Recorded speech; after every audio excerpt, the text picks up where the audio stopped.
Hello students. तो last lecture में हम कर रहे थे न्यूमेरिकल्स। हमने फैराडे फर्स्ट लॉ पढ़ा था, फैराडे सेकंड लॉ पढ़ा था। अब हमारे पास है एक न्यूमेरिकल जो कि कॉम्बिनेशन है Faraday first law and Faraday second law. देखते हैं क्या है। 3 इलेक्ट्रोलाइटिक सेल्स है हमारे पास, ए बी सी 3 सेल्स हैं, ठीक है, कंटेनिंग सॉल्यूशन। ये क्या है हमारे पास, ए में है ZnSO4, बी में है AgNO3 सिल्वर नाइट्रेट एंड सी में है CuSO4। अब देखो इसमें कि तीनों की तीन क्या है, कनेक्टेड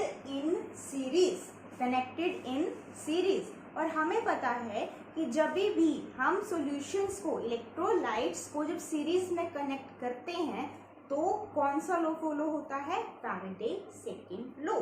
फैराडे सेकंड लॉ क्या था कि mass of the substance deposited और mass of gas liberated is directly proportional to equivalent weight of that substance, है ना। ये देखो, ये इसका क्या है, एक्सप्रेशन।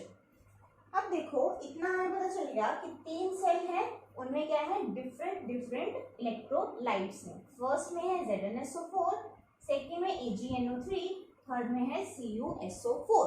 ओके, इनको हमने कनेक्ट किया है सीरीज में। A steady current of 1.5 ampere was passed, ठीक है। इन्होंने क्या बोला कि हम 1.5 एम्पियर करंट पास किया जा रहा है, स्टेडी करंट, मतलब कि तीनों में क्या जाएगा, same amount of current pass होगी, क्योंकि क्या है, कनेक्टेड इन सीरीज। जब कनेक्टेड इन सीरीज होती है तो करंट क्या होता है, सब में सेम हुआ करता है ना। तो क्या है, a steady current of 1.5 ampere was passed through them। तीनों में से हमने इतना करंट पास किया until 1.45 gram of silver deposited at cathode, ठीक है। यानी कि हमें मास दे दिया Ag का, किसका, सिल्वर का मास दे दिया 1.45 ग्राम, ठीक है। करंट क्या दिया, 1.5 एम्पियर करंट पास किया through them until 1.45 gram of silver deposited at cathode of cell B. Cell B की बात हो रही है, ठीक है। How long did the current flow, यानी कि कितने टाइम के लिए करंट पास किया, हमें क्या निकालना है, टाइम, ठीक है। एक तो हमें क्या निकालना है, टाइम, और दूसरा क्या निकालना है, what mass of copper and zinc were deposited. हमें मास ऑफ सिल्वर तो बता दिया कि कितना डिपॉजिट हुआ, और फिर हमसे पूछा है कि जिंक का और कॉपर का भी हमें मास बताओ कि वहां पर कितना डिपॉजिट होगा, ठीक है। इतना हमें समझ आ गया। अब एक चीज देखो, हमारे पास क्या आ गया, मास ऑफ सिल्वर क्या है, करंट है। अब हम लगा दें M is equal to, first लो क्या था हमारे पास, M is equal to ZIT, right. Z क्या हुआ करता था, equivalent weight of silver upon क्या था, F क्या होता है, 1 फैराडे, यानी कि charge on 1 mole of electron, जिसकी वैल्यू क्या होती है 96500 कूलम, राइट। करंट कितना दिया हुआ हमें, 1.5 एम्पियर। टाइम निकालना है, मास ऑफ सिल्वर हमें कितना दिया हुआ, 1.45 ग्राम, ठीक है। अब यहां से देखो F की वैल्यू में रख दूं, कितनी, 96500। अब जो है इक्विवेलेंट वेट ऑफ सिल्वर, वो कैसे निकला करता है, इसका क्या वैल्यू होती है, molar mass upon x. X क्या होता है, number of moles of electron involve, या फिर नंबर ऑफ इलेक्ट्रॉन्स ट्रांसफर्ड, ठीक है। तो मोलर मास कितना है Ag का, दिया हुआ है 108। एक्स क्या होता है, नंबर ऑफ इलेक्ट्रॉन्स ट्रांसफर्ड। तो देखो AgNO3 में Ag का चार्ज क्या है, +1, तो Ag +1 जब ये कैथोड पर डिपॉजिट होगा तो देखो इसको कितना इलेक्ट्रॉन चाहिए, एक इलेक्ट्रॉन चाहिए, यानी कि x की वैल्यू क्या आ जाएगी 1। ठीक है, x की वैल्यू क्या आ जाएगी 1। x क्या होता है नंबर ऑफ इलेक्ट्रॉन्स ट्रांसफर्ड, तो कितने नंबर ऑफ इलेक्ट्रॉन्स ट्रांसफर्ड हो रहे हैं 1। ठीक है, तो अब इक्विवेलेंट वेट ऑफ सिल्वर भी आ गया, तो यहाँ पर वैल्यू पुट कर देते हैं। क्या आ गया, यहाँ पर वैल्यू पुट कर दें, क्या आ जाएगा 108। 1.45 इंटू 96500 अपॉन 108 इंटू 1.5, यहाँ पे क्या आ जाएगी टाइम की वैल्यू, टाइम की वैल्यू। ठीक है, अब जो है इसकी जो भी वैल्यू आएगी, हमने मान लिया कि x सेकेंड आ गई, हमने अभी के लिए मान लिया कि x सेकेंड आ गई, क्योंकि इसको हम जो है सॉल्व करके देखना पड़ेगा। अब जो है हमारे पास t की वैल्यू भी आ जाएगी यहाँ से। अब देखो हमारे पास क्या क्या प्रेजेंट है, मास ऑफ Ag है, इक्विवेलेंट मास ऑफ Ag है। ठीक है, अब हम लगा सकते हैं फैराडे सेकंड लॉ, जो कि हमारे पास सीरीज में है। तो क्या करें, एक तो लगा दें हम किसके लिए, जिंक के लिए, तो क्या आ जाएगा equivalent weight of zinc, right. इसकी क्या है वैल्यू 1.45। ठीक है, Ag का इक्विवेलेंट वेट 108। हमें क्या निकालना है, मास ऑफ जिंक निकालना है। इक्विवेलेंट वेट ऑफ जिंक देखो ZnSO4 कितना चार्ज है, Zn +2, Zn +2, तो कितना आएगा Zn +2 plus 2 electron gives Zn। तो कितने इलेक्ट्रॉन्स ट्रांसफर हुए, कितने हुए 2। ठीक है, इसका क्या आ जाएगा मोलर मास अपॉन में x, मोलर मास है जिंक का 65.3 अपॉन क्या आ जाएगा 2। तो यहां से हम जो है मास ऑफ जिंक डिपॉजिटेड भी निकाल सकते हैं। m ऑफ Zn क्या ले जाएंगे, इधर ले जाएंगे, और सब वैल्यूज इधर आ जाएंगी। क्या आ जाएगा 1.45 into 65.3 upon 108 into 2 is equal to mass of zinc deposited. और इसी तरीके से हम क्या निकाल सकते हैं, कॉपर का भी निकाल सकते हैं।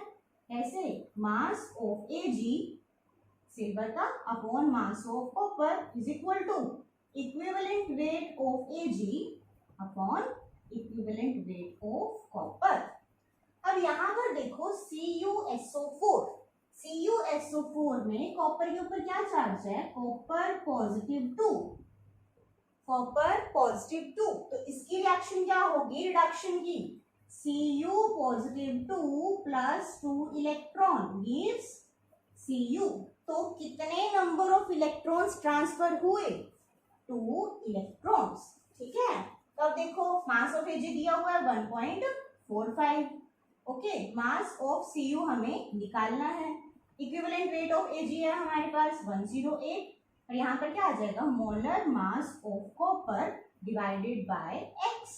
ठीक है, तो फिर क्या आ जाएगा, मास ऑफ कॉपर को उधर ले जाएं, 1.45 upon 108 into mass of copper upon x is equal to mass of copper deposited. तो मोलर मास ऑफ कॉपर क्या है हमारे पास 63.5, और x की वैल्यू क्या है, नंबर ऑफ इलेक्ट्रॉन्स ट्रांसफर्ड 2। तो यहां से हमारे पास मास ऑफ कॉपर डिपॉजिटेड भी आ जाएगा। ओके, तो इस न्यूमेरिकल में हमारे पास दोनों laws, Faraday first law and Faraday second law, दोनों के दोनों लॉज यूज हो चुके हैं। ओके, तो इसी तरीके से हमें काम करना है। अगर डिफरेंट इलेक्ट्रोलाइट दे दिए जाए, अगर डिफरेंट इलेक्ट्रोलाइट दे दिए जाए सीरीज में, तो क्या होगा, फैराडे सेकंड लॉ फॉलो होगा, और अदरवाइज हम क्या करेंगे, फैराडे फर्स्ट लॉ को यूज करेंगे। तो इस क्वेश्चन में हमारे पास दोनों के दोनों लॉज यूज हो चुके हैं। ठीक है, तो ये अच्छा क्वेश्चन था, हमें इसी तरीके से प्रैक्टिस करनी है, क्योंकि हमारे पास ये एग्जाम में क्वेश्चंस आते हैं। ओके, तो अब जो है कुछ 1-2 इजी क्वेश्चन कर लेते हैं। एक दो इजी क्वेश्चन करें। देखो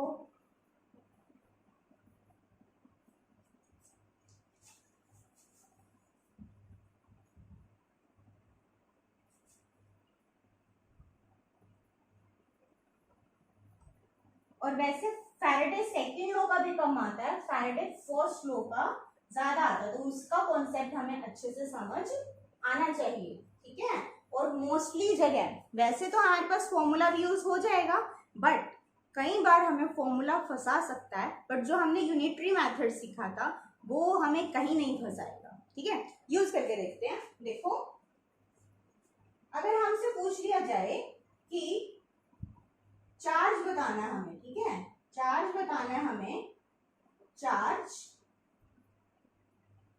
इन terms of Faraday, charge in terms of Faraday required for the following reaction. किस रिएक्शन के लिए? अगर हमें, ठीक है, हाउ मच चार्ज रिक्वायर्ड, अगर हमें बोल दिया जाए 1 mole of MnO4 negative to Mn positive 2, ठीक है, तो यहाँ क्या हो रही है? रिडक्शन हो रही है। कहां से कहां तक? हमें ऑक्सीडेशन स्टेट निकालनी आती है। कैसे निकाला करते हैं हम इसको? जिसकी निकालनी होती है उसको मान लिया करते हैं x, ठीक है। ऑक्सीजन के ऊपर क्या चार्ज होता है? -2 into 4, -2 into 4 is equal to कितना चार्ज है? -1। तो क्या आ जाएगा? x -8 is equal to -1, x is equal to +7, ठीक है।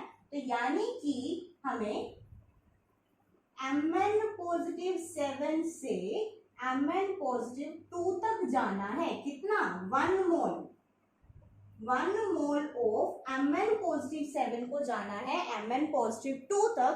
तो ये पूछ रहे हैं कि कितना चार्ज रिक्वायर होगा, कितना चार्ज रिक्वायर होगा। तो अब देखो इसकी हम क्या रिएक्शन लिख सकते हैं? Mn पॉजिटिव 7, अगर हमें 7 to 5 जाना है तो कितना करना पड़ेगा? 5 इलेक्ट्रॉन्स को ऐड, ठीक है। तो क्या आ जाएगा? Mn पॉजिटिव 2, राइट, क्योंकि 7 और 2 में कितने का डिफरेंस है? 5 का। तो हम क्या लिखेंगे? Mn positive 7 plus 5 electron gives Mn positive 2। अब इधर देखो, इसको हम क्या लिखा करते हैं? 5, भाई यूनिटरी मेथड यूज कर रहे हैं हम, 5 मोल ऑफ इलेक्ट्रॉन्स। अब इसे हम क्या बोलेंगे? 1 mole of Mn positive 2, right. तो अब देखो charge on 1 mole of electron कितना होता है? 1 फैराडे। तो 5 मोल ऑफ इलेक्ट्रॉन में कितना हो जाएगा? 5 Faraday. Simple. Charge on 1 mole of electron कितना होता है? 1 Faraday. Charge on 5 mole of electron कितना हो जाएगा? 5 फैराडे, ठीक है। तो 5 फैराडे चार्ज की रिक्वायरमेंट होती है किसके लिए? 1 मोल ऑफ Mn पॉजिटिव 2 को प्रोड्यूस करने में, ठीक है। तो हमें क्या 1 मोल पे पूछा हुआ, तो 1 मोल का हमारे पास आंसर आ गया। और किसने पूछा था? इन टर्म्स ऑफ फैराडे, हमारे पास in terms of Faraday answer आ गया। ओके, एक और करते हैं। चार्ज ही पूछा गया हमसे, कन्वर्जन देखो, चार्ज पूछा गया in the terms of the Faraday, क्या है? 40 gram of aluminium from molten Al2O3, यानी कि हमें प्रोड्यूस करना है किससे? molten Al2O3 से प्रोड्यूस करना है एल्यूमिनियम। कितने ग्राम? 40 ग्राम, ठीक है। तो अब एक चीज देखो कि पहले चार्ज देखना पड़ेगा हमें। चार्ज देखो यहाँ पर कितना है? जिसका हमें निकालना हो उसे क्या लिया करते हैं x। तो क्या लेंगे 2x माइनस 3, ऑक्सीजन के ऊपर क्या चार्ज होता है -2, तो क्या आ जाएगा -2 इंटू 3, ठीक है, is equal to overall charge क्या है 0। 2x minus 6 is equal to 0, 2x is equal to 6, x is equal to +3। इतना समझ में आया कि अब हमें कहां से कहां तक जाना है, Al +3 टू Al एल्यूमिनियम तक। तो कितने इलेक्ट्रॉन्स गेन होंगे, 3 इलेक्ट्रॉन्स, 3 इलेक्ट्रॉन्स गेन हो जाएंगे, ठीक है। अब एक चीज देखो, इसे हम क्या लिखेंगे, 3 मोल ऑफ इलेक्ट्रॉन, ठीक है। इसे हम क्या लिखेंगे 1 मोल ऑफ एल्यूमिनियम, राइट। तब देखो यहाँ पर 3 वही charge on 1 mole of electron क्या होता है 1 फैराडे, और charge on 3 mole of Faraday क्या हो 3 मोल ऑफ इलेक्ट्रॉन क्या हो जाएगा 3 फैराडे। कितने पे 1 मोल ऑफ एल्यूमिनियम पर, राइट।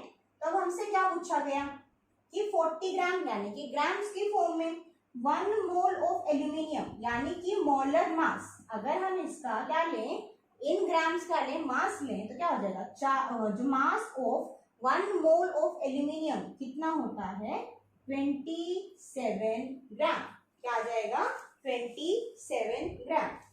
तो हमसे चार्ज पूछा, देखो हम इसको जो है अपोजिट करके लिख सकते हैं क्या कि 27 ग्राम ऑफ एल्यूमिनियम पर चार्ज कितना है 3 फैराडे, और हमसे पूछा क्या गया है 40 ग्राम ऑफ एल्यूमिनियम, तो 40 ग्राम पर हम निकाल सकते हैं क्या आ जाएगा 3/27 इंटू 40, क्या आ जाएगा 3 9 आ जाएगा 4.4 फैराडे। तो इस तरीके से हमारे पास क्वेश्चन आते हैं, और अगर हमसे पूछ लिया जाए in the terms of coulomb तो हम क्या कर देंगे फैराडे की वैल्यू पुट कर देंगे, कैसे 4.4 इंटू 96500 कूलम। तो इस तरीके से हमसे क्वेश्चन पूछे जाते हैं। तो यूनिटरी मेथड से जो है बहुत ज़्यादा इजी पढ़ते हैं और हमेशा करेक्ट रिजल्ट निकल आते हैं। तो ये थे हमारे पास फैराडेज लॉज ऑफ इलेक्ट्रोलिसिस और उसके कुछ न्यूमेरिकल्स। तो मिलते हैं अब नेक्स्ट लेक्चर में।